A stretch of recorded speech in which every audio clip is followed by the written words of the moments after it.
Yes, I left you with a question about debt, right? Like Romans 1:14, I'm under obligation. Paul's talking about why he wants to go to Rome so much. He says, because I'm under obligation, both to the Greeks, to the barbarians, to the wise, to the unwise. So he's saying he's under obligation to the entire Gentile world.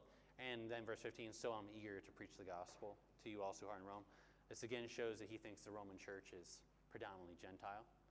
But one of the reasons that he really wants to go there and preach the gospel is because of this sense of debt that he has to Gentiles. And so that raises this question of like, why does he feel that, or how, in what sense is he in debt to the Gentile world? And I think the hard thing for us about this is we tend to think of debt, acquiring debt in only one way. Okay, what's your name again? Jabez. All right, so ask me for 200 beer. Is that burr? Not beer. 200 burr. Ask me for 200 burr. All right, here you go. Okay, I'm with that back, by the way. But so now Jabez owes me 200 burr. He'd say he's in debt to me. Okay, all right, so fair enough. All right, give me that back. Okay, now, all right, and let's see. We're back here. You're Sammy. Yep, Sammy. Okay, all right. Jabez, next time you see Sammy, you got to give him this. Give him this for me, okay? Will you do that? Okay, there you go. Now you think about that. Now he's got 200 burr, but it's not his. Right? Whose is it? It's Sammy's. It was mine, but I gave it to him to give to Sammy, and so he now owes it to Sammy, right? And until he gives it to Sammy, how could we describe that? Like we say, you are in debt to that guy. Like you owe him that. If you don't give him that, you have not fulfilled your obligation to him. Even though you didn't borrow it from him, you got it from me, but I said give it to him. And until you do that, you would be in debt to him for that 200 birr. Okay, all right. So that is basically an illustration from John Stott, one of the commentators. And I think that's really helped me, because I think that makes a lot more sense of what's going on in this text. When you say, how did Paul get in debt to the Gentile world, and you start trying to think, like, what did he borrow from the Gentile world? Like, that doesn't really make a lot of sense. But remember what he said back in verse 5, I think. Verse 5.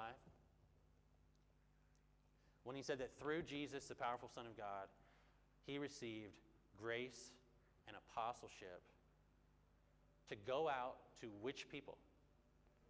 To all the Gentiles, and to bring them to the obedience of faith.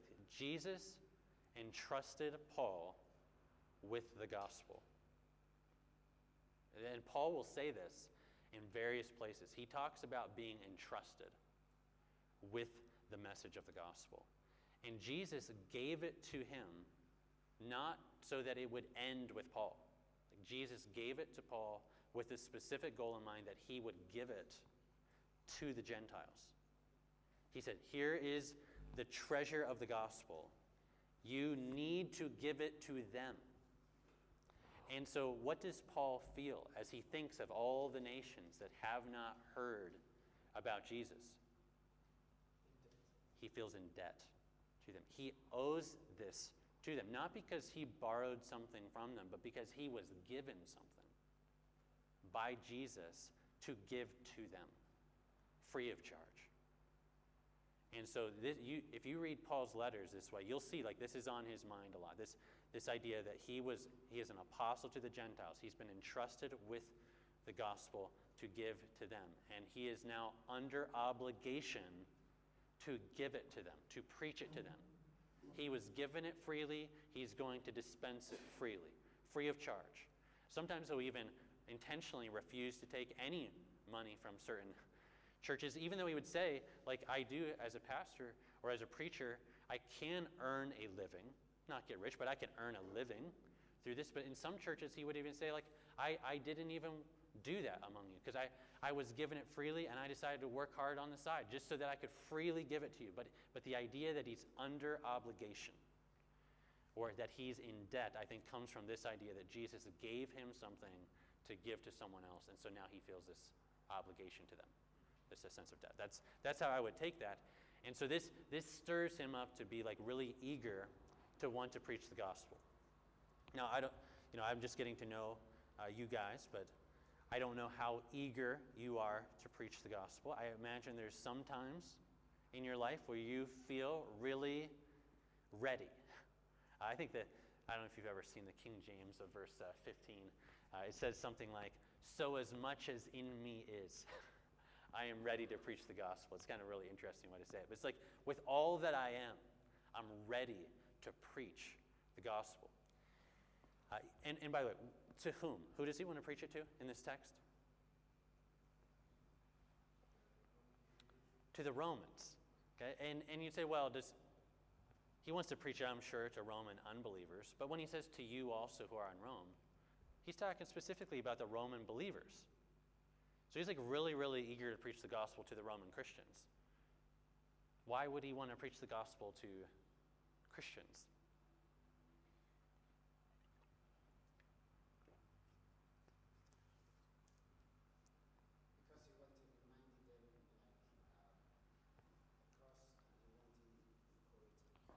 Yeah, he wanted to encourage them. Christians need to hear the gospel. I mean, that's, I think, at the end of the day. When in my upbringing, so I would go to church a lot, and when I was young, and our pastor of that church, whenever he would start to preach the gospel, okay, like Jesus, like the core parts, like Jesus' death on the cross for our sins, his resurrection, how we need to believe on Jesus to find forgiveness. Okay, whenever he started to preach about that, I would start to look around the church. I can still remember doing this. What do you think I was looking for? I was looking to see if there are any visitors there, any unbelievers there. And if I saw any, like people I didn't recognize, because again, I was from like the sticks of Pennsylvania, so like I would know if someone was visiting. If I saw them, I'd be really excited. I might even sit there while he's preaching the gospel and pray for them. Because and no one had to tell me this, but I picked this up. I had this idea in my mind that the preaching of the gospel is for whom? Unbelievers, right? And of course the preaching of the gospel is for unbelievers, but I think I was totally like off on this. Like that the preaching of the gospel is not for Christians too. And I think Paul says, I'm eager to come and preach the gospel to you also who are in Rome. He wants to unfold the beauties and the mysteries of the gospels for the believers. In fact, I think there's a really good illustration of this in the Bible, of this idea. Okay, what would you say is the longest, most thorough explanation of the gospel in all the Bible? What book? No, what book of the Bible? Longest, most thorough, clearest explanation of the gospel. This is kind of a trick question here. It's Romans, right? Okay, it's the book that we're saying. Romans, okay? And who is it addressed to? Gentiles, but it's addressed to the church. I mean, it's a really simple illustration, but like the book of Romans wasn't sent to non-Christians. The book of Romans was sent to Christians.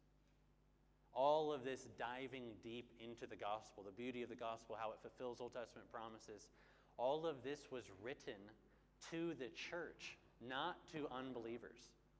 And I think it just goes to show this is like Paul's view. Like certainly he's eager to go and preach the gospel to those who haven't heard it yet. You get that throughout the book of Romans, but he's also eager to come and preach the gospel and unfold its beauty for believers, because the gospel is for Christians too. But anyway, we get to verse 16. He says, "For I'm not ashamed." Okay, so he says, "I'm really ready to preach the gospel. I'm really eager." Hopefully, that's your own heart. And he starts to say, like, and we want to ask Paul, like, why? Like, how can you be so eager? Because I want to be that way. Sometimes I'm that way. Sometimes I'm not that way.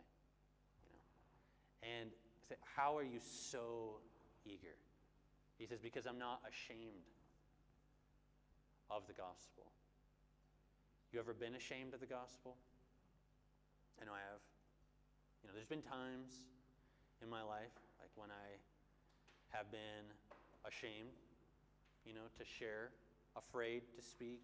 And there's been other times when maybe you felt some fear and trembling, and you thought, but this is the beautiful message of Jesus, and you shared it anyway, in spite of your fears and trembling, right? But Paul's like, I'm eager to preach because I'm not ashamed of the gospel. He challenges Timothy with similar things, like at the end of his life, he'll say to Timothy, don't be ashamed of me or of the message. Like, this is something that's a really significant challenge for us. There are going to be times when we feel ashamed, so then Paul gives us reasons why he's not ashamed, right? He says, I'm eager to preach because I'm not ashamed of this message. Why isn't he ashamed of it? What does he say in the text? This is down verse 16. Yeah. He says, I'm not ashamed of this message because I know this is the one message that can save anyone who hears it. And this message contains saving power. In the gospel, there is power. The power of God is in the message. And it has power to save anyone and everyone who will believe it, no matter what ethnicity they're from. Jew first, Gentile, anyone and everyone who will believe it, the gospel message has power. He's seen and he's seen it. He has seen the power of God in the gospel. But think of this. When you say we have the gospel and we have an unbeliever. Okay? So the gospel, we can say, well, it's like, let's say it's in here, okay? And it's like really close to this unbeliever who's standing here. But this message doesn't do anything for this person unless what happens? What is it that unlocks the power of the gospel? Like, the gospel has saving power. But it doesn't do anything unless what happens? And thanks a lot. Unless what? Unless somebody speaks it. The thing that unlocks the power of the gospel is when someone speaks it to someone else. Like, you can write the message down and fold it up and have it really close to somebody. But that doesn't do anything, okay? Until they read it or until you speak it, the gospel doesn't do anything. It's in the preaching of the gospel that the power that's in the gospel is unlocked and unleashed. It's when we, in spite of our weaknesses and our fears, actually open up our mouths and share the gospel that God's power is unleashed to save. And Paul had seen that in his life. Like, you could have friends that you want to become Christians, neighbors that you really want to become Christians, and you can know the gospel and be right next to them, and that's not enough. Like, it's what will unlock the power of the gospel to save them is when you speak it, when you preach it. This is why he says, I'm eager to proclaim the gospel to you because I'm not ashamed of it, because I know it's got the power to save. And he's seen it. He has gone out, and for the last 20 plus years of his life, he's been preaching the gospel, proclaiming it. And when he does that, even though to many, many people it's an absolutely foolish message, for some people who hear it, what do they see in it? The power of God, the glory of God in the face of Jesus. And it changes them. And he has seen it happen over and over and over, so that by the time he's an older guy now, he's like, look, I want to come to you because I'm not ashamed of this message. Because I have seen its power. And I have seen its power in all kinds of people. People you would never expect to believe it, have believed it and had their whole lives transformed by it. And so this is why he's not ashamed of the gospel. The gospel is what unleashes the saving power of God. It's able to save anyone and everyone who believes it. And a lot of the people you would think would never believe it, it ends up saving. And he says this happens for the Jew and for the Gentile. Now he says to the Jew first. What do you think about that? What does that mean? To the Jew first and also to the Gentile. There's a couple ways you could take that. What do you think? Yeah.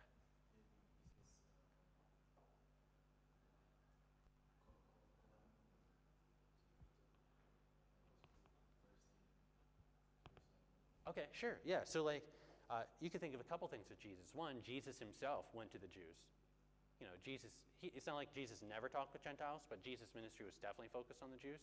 But then even when he tells his disciples, you'll be my witnesses in Jerusalem and in Judea and in Samaria and to the ends of the earth. And that's the progression you see in the book of Acts. First 7 chapters of Acts is all about the preaching of the gospel among the Jews. And then it's not until the death of Stephen that that persecution really starts and spreads everybody out to Samaria, Judea, and then eventually to the ends of the earth. Okay, so you could look at it historically, right? Like that to the Jew first is pretty much that's what happened. The gospel went to the Jew first, and then it went to the Gentile. There's another way that I hear people take this sometime. What do you think that could be? I think it's like when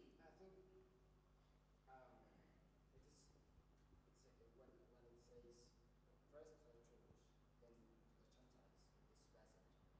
the Gentiles, it's present. First to your people, second to the other nation. Okay. Yeah. Yeah, I think that's really interesting. And that's something similar to how we often take Acts 1, verse 8, too. You'll be, he's saying to the disciples, you'll be my witnesses in Jerusalem, Judea, Samaria. And I think we often apply that by saying, like, you need to bring the gospel to your family, to your neighborhood, to your people. And from there, you need to continue to cross the ethnic boundaries and eventually be involved in taking the gospel to the ends of the earth. Yeah, I think that's a good point. Sometimes, have you ever heard anybody who ministers to the Jewish people specifically? Like today, I'm talking like a missionary or something to the Jewish people today. If you ever hear someone whose whole life is focused on that, which is great, they always put this line up to the Jew first, which is fine. But what are they trying to get at? They're saying that continues to be our priority. What do you think about that? Do you agree with that? That's kind of it's a little bit uncertain maybe if Paul's saying this will always be this way, like you always need to prioritize Jewish evangelism, and then to the others. But yeah, what do you think?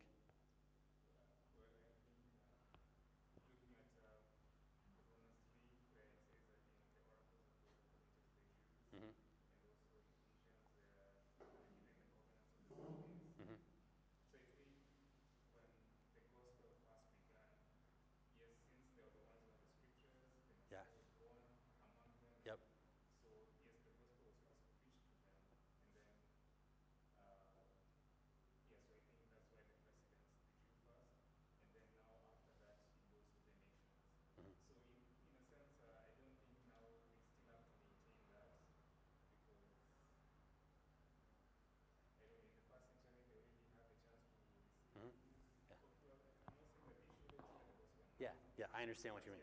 Yep. Yeah.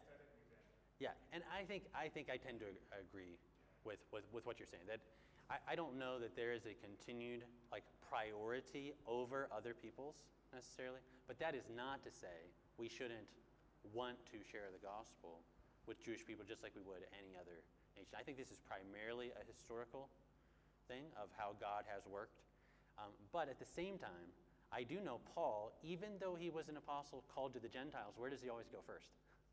He always goes to the synagogue first.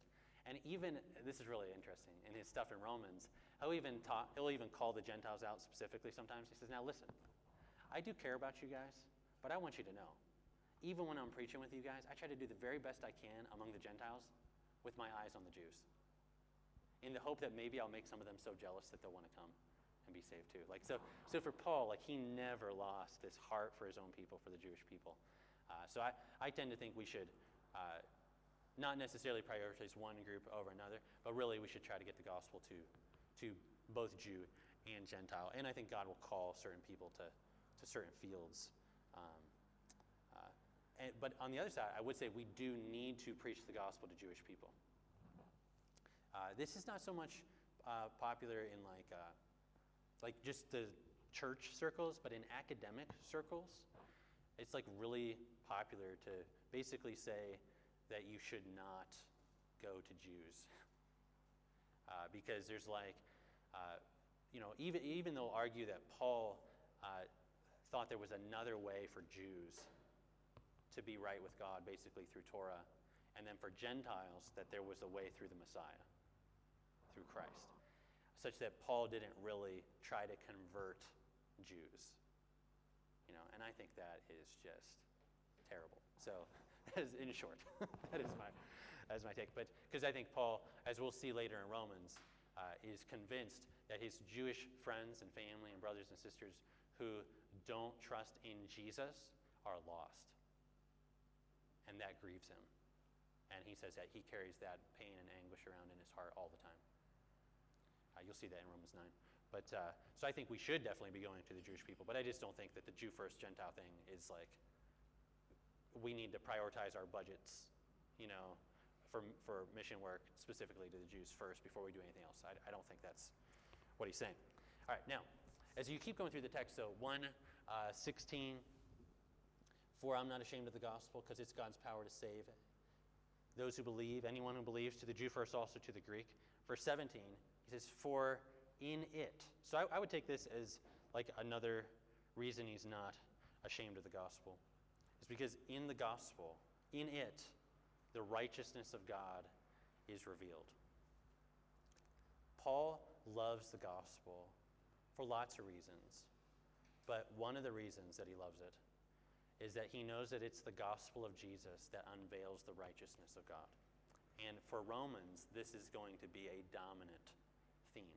And so we need to think about that. Like, what are we saying? Say the gospel reveals or unveils the righteousness of God. That's what I'm going to focus on for probably the rest of this first session this morning, is on how the gospel, or the good news about God's Son Jesus, unveils the righteousness of God. But to answer that, you got to start with a basic question: what is the righteousness of God? This seems like a very simple question until you try to answer it. So what do you think? What do you think the righteousness of God is? Because you can tell in the text, Paul's really eager to share the gospel and he's so convinced of the gospel's power, he's not ashamed of it, because he knows that it's in the gospel itself, in the message, that the righteousness of God is displayed and unveiled. What do we even mean by the righteousness of God? Yeah. God's hatred of sin is part of his righteousness. Okay, I agree. Okay, good. All right, so here's a couple things to think about. So Doug Moo, in a big commentary. So Moo has written 3 commentaries on Romans. So there is Little Moo, and there's Medium Moo, and there's Big Moo. Okay, Little Moo is really good. And you should, if you get a chance, to buy a book electronically or something, that would be a book that you could. It's only 200 pages, and it's a really, really good overview because it kind of condenses his 1,200 page Big Moo, into really easy to read and get exposed to the issues. But Moo, I think in all of those books, he says that there is no set of words in Romans more important to understand than those that share the root for righteous, which in Greek is the dik root, delta, iota, kappa. And so that would include words that have the in front of it, like dikia, dikos, all those kind of unrighteous words. And then you'd have dikaios, was righteous. Dikaiosune is righteousness. Dikaiao is to justify. Okay, in English, I don't know how this is going to come out in your, if you are looking at a translation, like in Amharic or Arabic. But, in English, we can't use the same root in English for all of these things. I can say righteous, unrighteous, right, this kind of stuff, but when I try to make that a verb, what do I have to say? I end up having to say justify, and talk about justification. I can't righteous you, or the judge can't righteous you or unrighteous you. This kind of stuff doesn't work. And so then when you're looking at an English translation, sometimes you miss that all of these words are coming from the same root. It may be that if you have a different translation, that you may be able to see that depending on what the translation does. But the bottom line is Moo's saying this is the most important word group in Romans. In fact, if you look through all of Romans and count it up, all of the words that have that root, you would find, how many do you think there are? There's 16 chapters in Romans. Any guesses? Like, how many times do you think in 16 chapters you see that language? 60? Any other guesses? I mean, it's just a guess. What do you think? 100? Okay. So there are 77 uses of that word group. And just for comparison, how many other letters did Paul write? 12 other letters that we know of that he wrote. If you added up all of the uses of that word group in all of the other 12 letters, you would not have 77. You would not get to 77. So Paul uses the righteous word group more in Romans than he does in all of the other letters combined. So it's not an exaggeration to say like there's nothing more important to understand in Romans than how he uses this language. But then that brings up that question again. When we say the gospel reveals God's righteousness, what does Paul mean by the righteousness of God? What exactly does the good news about Jesus reveal or display or unveil?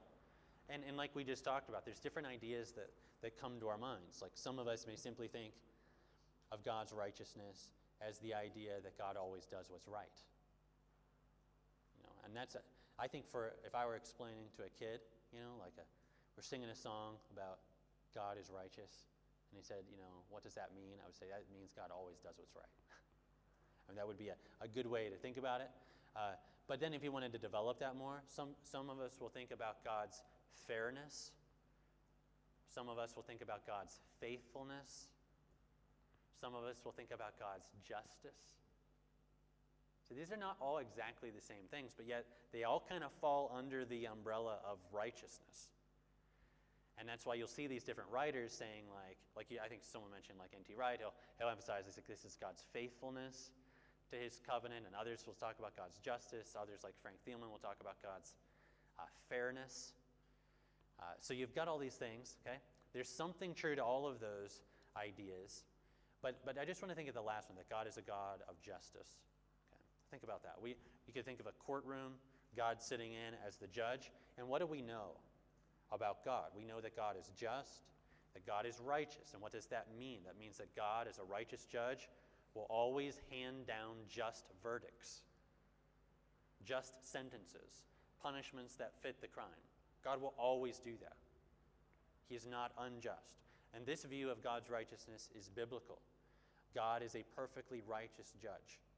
He does not judge by appearances or by how things look or by what's popular. Rather, God always judges, as Paul will say, according to the truth in chapter 2, or later in chapter 2, according to what people have actually done. God will always judge in accordance with that.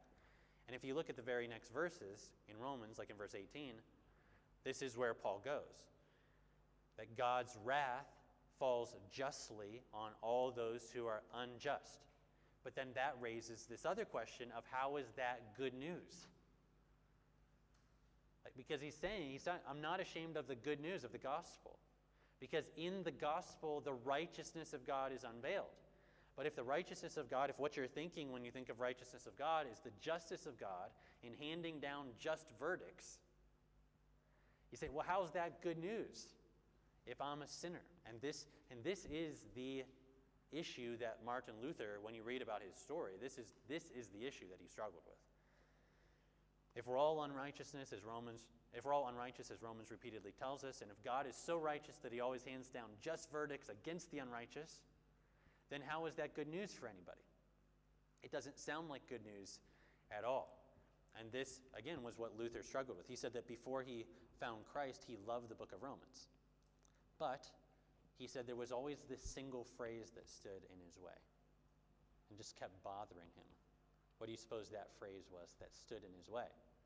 It was this verse, the righteousness of God.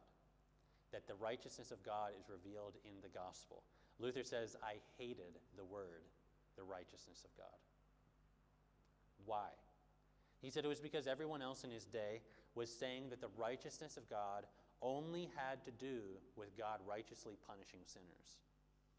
And he says, even though I was a monk trying to do my best to please God, I felt that I was a sinner before God. He realized he couldn't undo all the stuff that he had done. So he says, I did not love. Yes, I hated the righteous God who punishes sinners. He would think to himself, isn't it enough to be condemned because of Adam? And then God crushes us more with the Ten Commandments. Why does God have to add pain to our pain by the gospel? In other words, Luther was thinking, how can Paul possibly call it good news that God righteously punishes unrighteous people like me? But he says, I raged with a fierce and troubled conscience, but nevertheless, I just kept beating on Paul at that place in Romans 1. He just couldn't let it go. He couldn't get away from the verse. He knew he had to be missing something. But what was he missing? So this comes back to the question, what is the righteousness of God? How can the righteousness of God be good news? This is a big topic, but I want to do something simple for us. I want to take us back to where Paul's thinking of the righteousness of God comes from. And where do you suppose that is? This is not new. What he says about the righteousness of God is not new to Romans. It is anchored and drawn from where, do you suppose? Mount Sinai is drawn generally from the Old Testament. Like Paul's view of the righteousness of God is drawn from the Old Testament uses of the righteousness of God. Yeah, when God reveals himself to Moses in Exodus 34 and many other texts. And I want to go back and I want to look at how the Old Testament talks about the righteousness of God, because what you see in Romans and the tension you feel where it's like good news and it's also bad news stuff, it's all there in the Old Testament. And then we'll just come back to Romans and see what we find. So let's go back to the Old Testament. Now, in the Old Testament, there are literally over 1,000 uses of righteous kind of words. Okay, so we are not going to look at quite all of them today. But we are going to look at a few of them. Okay, so I want to start in Genesis, and so you can just take your Bible. We're going to work through some of these texts. So one of them we've already heard a bit. We know Paul will go to this text. And how does the Old Testament use the language of righteousness? What's Genesis 15:6 say? This is going to be a big one for Paul.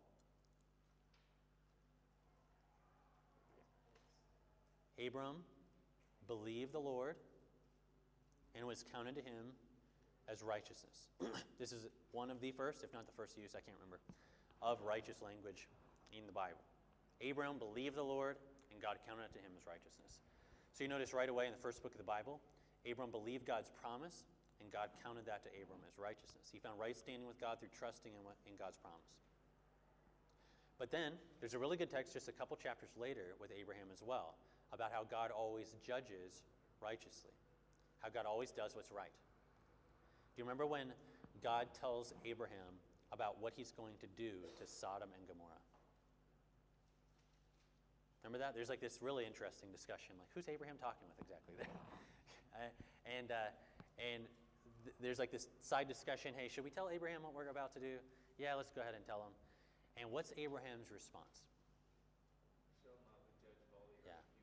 Shall not the judge of all the earth do what is just? And really, Abraham is basically saying, you shouldn't do that because I think there's righteous people down there. And won't the judge of all the earth do what is right? And I think that is what we ought, that is, if you talk with just a person outside of Romans, you're just like, what do we mean that God is righteous? You think of that. God always does what's right. Shall not the judge of the earth always judge justly? That's kind of the basic idea. Okay, but far and away, the book that talks the most about the righteousness of God, or the righteousness language, is which book of the Old Testament? It's not even close, really, like for how much this book talks about it. Yeah, Isaiah's up there, but the one that is like far surpassing all the others is the book of Psalms. The book of Psalms uses righteous language about 250 times. And again, we're not going to look at quite all 250, but we'll look at 4 Psalms. Okay? And then we'll look at one place in the prophet Isaiah. You could look at all kinds of stuff, more than this. But this is just to give us an exposure to the ways righteous stuff is used in the Old Testament. So in the Psalms, let's start with Psalm 7. So someone read Psalm 7:11. God is a righteous judge, and a God who feels indignation every day. Okay, so we're just going to look at a few verses here. But think that God is a righteous judge and a God who feels indignation every day. And you read more of that psalm, like that is an intense psalm. In the next verses of it, Psalm 7. If a man does not repent, this is the next verse, God will whet his sword. God has bent and readied his bow. He has prepared for him his deadly weapons, making his arrows fiery shafts. I mean, you ever picture God like that? God whetting his sword, ready to strike. He's bent and readied his bow. He's got his deadly arrows on it, aimed at the heart of the unrighteous.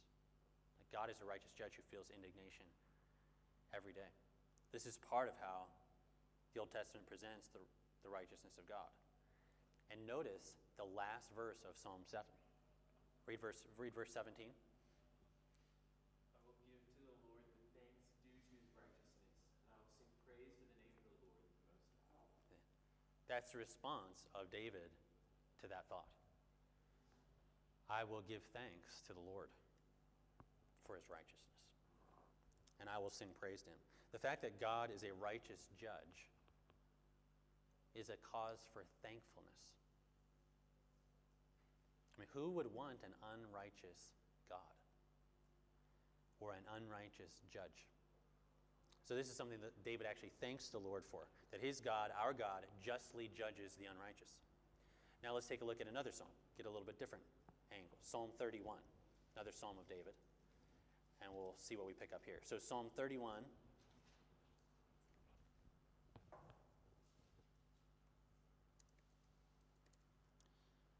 And someone read the first two verses. You, Lord, have taken up refuge. Let me never be put to shame. Deliver me in your righteousness. Turn your ear to me. Come quickly to my rescue. Be my rock of refuge, a strong fortress to save me. So there, David is pleading for God to do what? To rescue and save him. And he's appealing to God's righteousness. So that's interesting, right? Like you got Psalm 7 thanking the Lord for his righteousness in judgment. And then he's appealing to God's righteousness to rescue him and save him. Now, whatever the situation is in the psalm, you can tell David's apparently in big trouble. So he pleads with God to act righteously, which would be to deliver him and to save him. David pleads with God, in your righteousness, deliver me, save me, rescue me. Okay? So God judging the unrighteous reveals his righteousness, but God coming to our rescue also unveils his righteousness. Now let's go to another psalm, one that we're more familiar with probably than those two. Go to Psalm 51, another psalm of David. So Psalm 51, of course, set after David had committed adultery and murder. And had hid it for about 9 months. And so David is confronted by Nathan the prophet, and then he repents, and he writes this psalm. Psalm 51, verse 1, have mercy on me, O God, according to your steadfast love. According to your abundant mercy, blot out my transgressions. Wash me thoroughly from my iniquity and cleanse me from my sin. For I know my transgressions and my sins ever before me. Against you only have I sinned and done what's evil in your sight, so that you may be justified in your words and blameless in your judgment. Because most of the words that were brought against David were judgment. And David is acknowledging his own guilt. He's saying, Lord, you are in the right when you hand down those words of judgment against me and my family. He's completely repentant over what he's done, and he's pleading for mercy.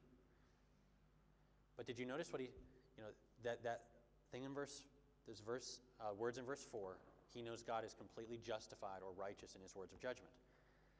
Perhaps you would remember how God said the sword would never depart from David's house. The consequences of David's sins would chase after him for the rest of his life. And David confesses, God, you are completely righteous in those words against me. I deserve those words. But yet, David is still pleading to the same God for forgiveness. For God to take his sins away, to wash him, to make him whiter than snow, as you read through the psalm. And then look at Psalm 51, verse 14. David then says, deliver me from blood guiltiness. What's he talking about? Deliver me from the guilt of murder. O God of my salvation. And my tongue will sing aloud of your righteousness. I mean, you see that? David knows God is right to judge him. He confesses that in the psalm, but yet he pleads with God to save him from the guilt of murder, and he says, God, if you'll do that for me, if you'll take my sins away and my guilt away, then I will sing aloud of your righteousness. In other words, I'm going to go around and tell everybody how righteous you are. So how do you, it's in the same psalm. And then we'll look at one other psalm. Psalm 98. Yeah. When he says, I will sing aloud of your righteousness, Mhm. is that implying, he says that right after saying, forgive me. Yeah. If you forgive me, your righteousness is good news to me. Mhm. But if you Yeah. don't, it's terrifying to me. Well, I mean, early in the psalm, he's saying, God, I know you're completely right to judge me for what I've done. You're completely in the right to do that. But yet, if God will forgive him, that will be the revelation of his righteousness. And he will sing of it and tell everybody about it. These same things are in Romans. That's where I'm ultimately going with this. Like the same tensions we feel about the variety of ways that righteous language is used in Romans, they're all here in the Old Testament. Psalm 98. In the high 90s in the Psalms, you get a lot of Psalms like this that start this way. Psalm 98:1, O sing to the Lord a new song, for he's done marvelous things. His right hand and his holy arm have worked salvation for him. The Lord has made known his salvation. He has revealed his righteousness in the sight of the nations. He has remembered his steadfast love and faithfulness to the house of Israel. All the ends of the earth have seen the salvation of our God. I mean, you see that? The Lord has made known his salvation, and in parallel with that, he has revealed his righteousness in the sight of the nations. And he's remembered his faithfulness to his covenant. So you get a lot of the same ideas that we're talking about in Romans. But notice how closely the revelation of God's righteousness is connected with God coming to the rescue and saving people. And this is what you're seeing in Romans 1:16 and 17. This is a psalm that calls us to sing because God's come to our rescue, stretched out his mighty arm to save. He's made known his salvation. He's revealed his righteousness. He's kept his faithfulness to all his promises to Israel. Now that's just a taste of the 250 times that Psalms talks about righteousness. The point so far, for one thing, to show that the righteousness of God is about God judging justly. But it is about more than that in the Psalms. The righteousness of God is also on display when God comes to our rescue to save us. When God hears our cries for mercy and forgives us, even for the worst of our sins. But that raises questions like, how can both of those things be righteous? I mean, I can understand how it is righteous for God to judge. We deserve that. But how can it be right for God to come to our rescue and save us and forgive us for all the horrible stuff we've done? This tension is there in the Old Testament text. And we'll just look at one text in Isaiah. Isaiah is also pretty big on righteous language. We'll just look at one text from Isaiah chapter 46. So Isaiah 46, I like this as a good example. Maybe we'll look at two texts from Isaiah because they're so good. But Isaiah 46, verse 8. Someone want to read Isaiah 46, verses 8 through 13. You have to read it nice and loud. 46, 8 through 13. And the main thing I want to see there is God's promise to bring near his own righteousness to those who are currently far off from righteousness. And he would do that by putting salvation in Zion. Just one other text from Isaiah, because it's hard to be in Isaiah. It's so close to Isaiah 53 and not like actually look at Isaiah 53. There's this song, the song about the servant that God would one day send to save us. As Isaiah 53 talks about, the servant wouldn't look like much of a hero, though. He would have no beauty or majesty to attract us. In fact, he'd be despised, a man of sorrows. He'd be the kind of people men would hide their faces from. But why? Why would he end up like that? Why would the servant suffer all this when he didn't deserve any of it? Isaiah 53, verse 4, surely he's borne our griefs, carried our sorrows. Yet we esteemed him stricken, smitten by God, and afflicted. But he was pierced for our transgressions, crushed for our iniquities. Upon him was the chastisement that brought us peace, and with his wounds we're healed. All we like sheep have gone astray. We've turned everyone to his own way. The Lord has laid on him the iniquity of us all. And just as We know God judges righteously, but how can God righteously save sinners and forgive them? The answer to that, which is a tension throughout the Old Testament, is that God planned all along to raise up a righteous servant, to lay our sins on him, to crush his servant so that the guilty like us could go free, and so that Isaiah says in Isaiah 53:11, out of the anguish of the servant's soul he shall see and be satisfied, and by his knowledge or by his experience of suffering shall the righteous one, my servant, make many to be accounted righteous. And I think that is where everything about the righteousness of God starts to come together. It's in the promise of God to come to the rescue of the unrighteous through the one truly righteous man, his servant, who through his experience of suffering and death and bearing the sins of the unrighteous would cause or make it possible for many to be counted righteous before God. That's kind of the closest you get in the Old Testament to resolution, to the tension of how God is righteous to judge and righteous to save, righteous to condemn and righteous to forgive. How can both of those things be right? How can both of those things show the righteousness of God? It's because God is going to come in a righteous way through his righteous servant and put his salvation in Zion and bring righteousness near to those who are currently far off from righteousness. And all of those things are the things that Paul talks about in Romans. Those are the things that he sees revealed specifically in the good news about Jesus, that we are unrighteous, but God, in his faithfulness, has come to our rescue, and he's done it in a righteous way by sending a righteous son to bear the sins of the unrighteous. And he has been raised from the dead, showing that he's in the right, and we can share in that verdict with him by trusting in him and being united to him. We will be counted just as righteous as Jesus is when we trust in him. All of these things are what Paul sees unveiled in the gospel. And this is why he's so excited to talk about the gospel, because the gospel unveils the righteousness of God. And if you want to look at other Old Testament texts about this, I'd point you to texts like Daniel 9 as a really good example in the prayer of Daniel. In Daniel 9, we won't go there today, but because in the very prayer, you see an Old Testament saint wrestling with these things about how God has been righteous to judge and to bring the curses of the law on the people. But then Daniel will appeal to the righteousness of God to forgive them and to deliver them and to come to their rescue. And he's wrestling, he's a theologian, he's wrestling in his prayers about the righteousness of God and judging them, but he's also appealing to the righteousness of God to rescue them and forgive them and save them.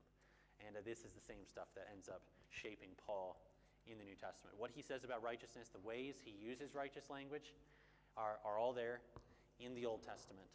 And the big text for Paul will then be, when it comes to application, that you need to believe on what the Lord has done, and you'll be counted righteous.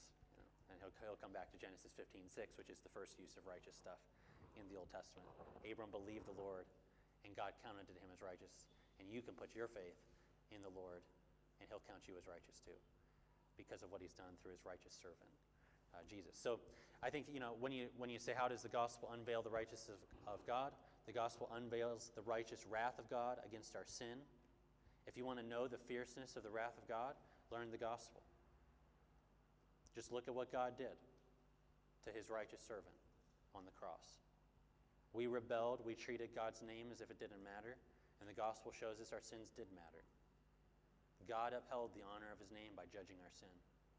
But the gospel doesn't just unveil the righteous wrath of God. The gospel unveils how God, in his righteousness and in his faithfulness, has come to our rescue through his Son, who died for us, rose victorious to save us from the wrath to come. The gospel reveals how the righteous God put our sin on the shoulders of his righteous Son, so that we in Jesus could be counted righteous before God. I love texts like Paul in 2 Corinthians 5, for God made Christ, who knew no sin, to be sin for us, so that we in him might become the righteousness of God. But for Paul, it's never enough to hear about the righteous acts of God. We actually get right with God only when we trust in his Son. That's the only time that the righteousness of God actually becomes ours. And that's where the rest of Romans 1 verse 17 goes. He says, for in the gospel the righteousness of God is revealed from faith to faith. As it is written, the just will live by faith. You can hear that there is a way to be right with God through Jesus, but hearing is never enough. The only path to life is through believing what you hear. The righteous shall live by faith. And you come back to Martin Luther on this. He says that is what finally changed everything for him. He says, at last, by the mercy of God, I was meditating day and night on this, and I finally began to understand that the righteousness of God is that by which the righteous lives by a gift of God, namely by faith. In other words, Luther says, I finally saw that being right with God was a gift from God that could be mine through faith in what God had already done for me. He says, here I felt that I was altogether born again and had entered paradise itself through open gates. And I extolled my sweetest word with a love as great as the hatred with which I had before hated that word, the righteousness of God.